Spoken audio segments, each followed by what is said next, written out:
secrétaire de séance propose Madame Février.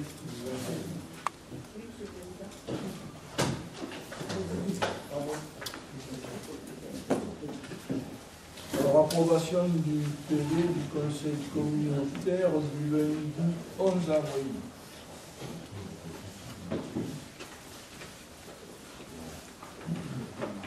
Est-ce qu'il y a quelqu'un qui est contre, qui s'abstient? À l'unanimité, je vous en remercie. Donc, je vais laisser la parole à notre collègue, à M. Jourdain, qui a la charge la plus importante, c'est-à-dire les finances. C'est pas la plus importante, soyons modestes. Bien, si vous voulez, donc, on va aborder les questions qui touchent d'abord à la fiscalité, puis ensuite au budget. Peut-être faire un point préalable à ce qui concerne, vous savez que nous sommes dans la première année de l'application de la réforme de la fiscalité. Donc, comment les choses se traduisent au niveau de notre communauté. Jusque-là, notre budget était alimenté par la taxe professionnelle unique, c'est-à-dire uniquement par les entreprises, ce qui représentait pour l'année dernière, en 2010, une recette de 6 893 251 €.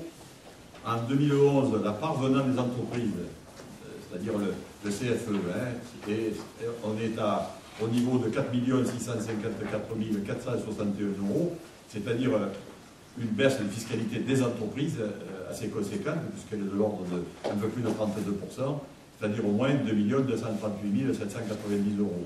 Par contre, les communautés bénéficient du transfert de la TH et du foncier non bâti qui était préalablement perçu par le Conseil général, et dans l'hypothèse du maintien des taux qui était fixé par le Conseil général en 2010, c'est ce que nous allons délibérer après, le produit attendu, lui, est de 7 974 412 €, ce qui représente un montant total potentiel de recettes fiscales, le CFE, la TH et le foncier non bâti, de 12 628 873.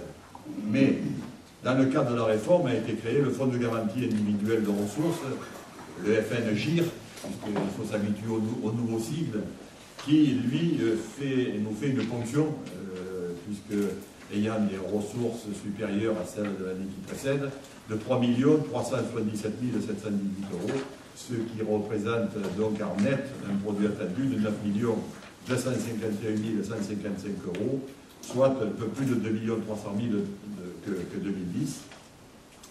De par la réforme, et on vient de le voir, et notamment par les bases de TH qui sont élevées dans notre communauté de communes, et l'arrivée de Bandol, bien entendu aussi, qui est venue augmenter les bases. Ce qui est significatif, je dirais, c'est que jusqu'à présent, et je le disais au début de propos, nos ressources financières, c'était uniquement les entreprises, alors qu'aujourd'hui, nous avons une fiscalité que j'appellerais mixte, c'est-à-dire d'une part les taxes ex-professionnelles, c'est-à-dire venant des entreprises, et le reste, c'est évidemment la taxe sur les ménages, qui concerne la TH et le foncier non bâti. Voilà, bon, j'enfonce là certainement des portes ouvertes, vous aviez tous déjà, effectivement, vu ce qui était les conséquences de la réforme, mais ça se traduit en chiffres pour nous de la manière dont je viens de le présenter. Ce que l'on peut constater, on constate que les différents projets de dépenses et de recettes qui sont détaillés en section de fonctionnement, en section d'investissement, atteignent un montant total pour la section de fonctionnement en dépenses de 25 576 921 € et en recettes, bien entendu, la même somme, puisqu'il y a un équilibre dans la section de fonctionnement, au même titre que pour la section d'investissement, où là, on constate 6 427 913 € de dépenses pour une recette du même montant, c'est-à-dire 6 427 913 €. Voilà donc la présentation du budget. Alors, si vous souhaitez que nous allions plus loin dans l'examen du budget qui a été déjà vu par le bureau, parce que c'est une proposition qui nous est faite, évidemment, nous sommes là, évidemment, pour voir les détails des chiffres si vous l'estimez nécessaire. J'ai une petite question, justement. Oui. Concernant donc les dépenses de fonctionnement, et en particulier des attributions de compensation. 15 247,73. Et lorsqu'on voit donc dans le tableau que vous nous avez joint dans la note de synthèse, on est à 4 995 000. Et en particulier pour Bandol, vous attribuez 1,5 million seulement. Mais donc, ça, les trucs de compensation, effectivement, ça fait partie des questions qui seront décidées ce soir. Donc, pour Bandol, on peut anticiper sur les 1 500 000 euros. C'est bien précisé d'ailleurs, c'est un montant de compensation provisoire qui sera évidemment corrigé lorsque la commission de transfert de charges aura fait ce qu'elle doit faire, c'est-à-dire avoir chiffré ce que représentent les transferts de charges qui étaient ces charges étant celles de la commune de Bandol transférées à la communauté. Donc pour permettre à la commune de Bandol de bénéficier des 12e, malgré tout, pour avoir de la trésorerie, il a été fixé un montant de 1 500 000 euros, mais qui n'est pas le montant qui sera définitif. Voilà, ça c'est la précision. Mais il y a quand même une erreur de calcul. Parce que vous reportez-vous donc sur, excusez-moi, je n'ai pas... C'était l'opération numéro 10. Oui. Donc il faut obligé d'en parler dans la mesure où on parle du budget. Oui. Et dans les 7 495 000, vous attribuez comme ça à Bandol 2,5 millions. Je préfère. Et sur le tableau de synthèse, 1,5 million. Mais les 1,5 million ne sont pas calculés dans le montant total. Bon.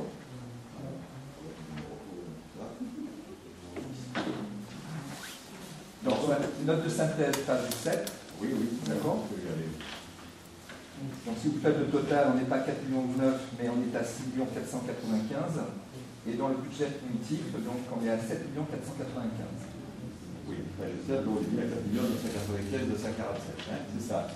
Bon, et sur le budget, donc nous sommes à 7 millions. 7 495 000. Qui sous-entend que vous attribuez à Bandol en attribution de compensation, donc 2,5 millions. C'était une bonne nouvelle pour Bandol. Elle n'est pas suffisante. Non, mais parce que l'explication, c'est pas qu'elle soit celle de évidente, mais j'ai bien dit que les 1,5 million, c'était une estimation de ce qu'allait être la commission de compensation au Bandol. Pour des raisons de prévision budgétaire. C'est bien évident que l'on a prévu une somme qui est supérieure à celle des 1,5 million, qui est une somme provisoire, puisque la commission de transfert de charges, elle n'est pas encore constituée d'ailleurs, et elle ne sait pas, on est sur un budget prédictif. Oui, c'est donc pas une dépense engagée, c'est une dépense prévue. C'est-à-dire c'est la marge de manœuvre qu'il pourra y avoir éventuellement entre les 1,5 million, qui est une dotation provisoire, et la dotation définitive. Ce qui ne veut pas dire qu'elle sera de 2,5 millions, parce que ni vous ni moi, nous pouvons le savoir aujourd'hui, puisqu'il y a un travail qui est à faire par la commission de transfert de charges. Mais on est sur un budget primitif, il est importé d'avoir une ligne qui permette ensuite de faire face à une dotation une attribution de compensation qui pourrait être supérieure à celle que nous avons provisoirement, c'est-à-dire à ce moment-là qu'elle serait 2,5 millions, alors que nous ne connaissons pas le montant. Donc c'est une précaution budgétaire qui sera ajustée ensuite en fonction du calcul définitif.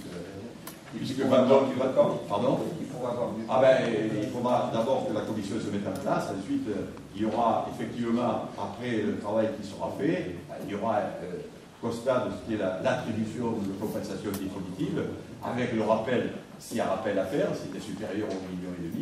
Et aujourd'hui, je ne suis pas avec le droit de vous dire à quel moment ça pourrait être fait. Donc, il y a l'explication d'une délibération plutôt qui avait été prise par le conseil communautaire le 26 novembre 2007 dans le cadre des travaux du PIDAF, intercommunal de débroussaillement et d'aménagement forestier, où là il y a eu malheureusement défaillance en ce qui concernait les subventions que nous devions avoir.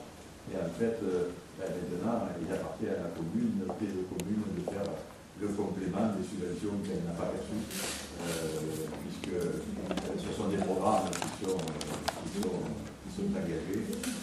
Et donc, le cofinancement de la communauté de communes pour le programme de 2008,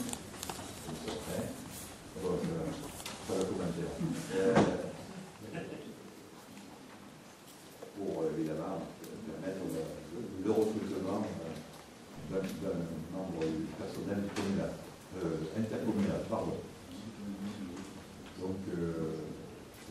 tableau des effectifs comme suit. Dans la filière administrative, le chef d'emploi, c'est l'adjoint administratif, avec un grade d'adjoint administratif de première classe. Voilà. Si un effectif 2, l'effectif 3, porté à 3. Et il est précisé que, bien entendu, les crédits nécessaires sont prévus au budget des équipes de bureau dans les charges de personnel. Voilà, les décisions sont très importantes. Merci la comptable qui quitte. Mais c'est pas facile, c'est la commune à côté. Président, si vous permettez, je voulais le faire à la fin, mais je voudrais m'associer à ce que vous voulez dire pour avoir, je dirais, collaboré avec les services comptables de la communauté et dire effectivement à Madame la CI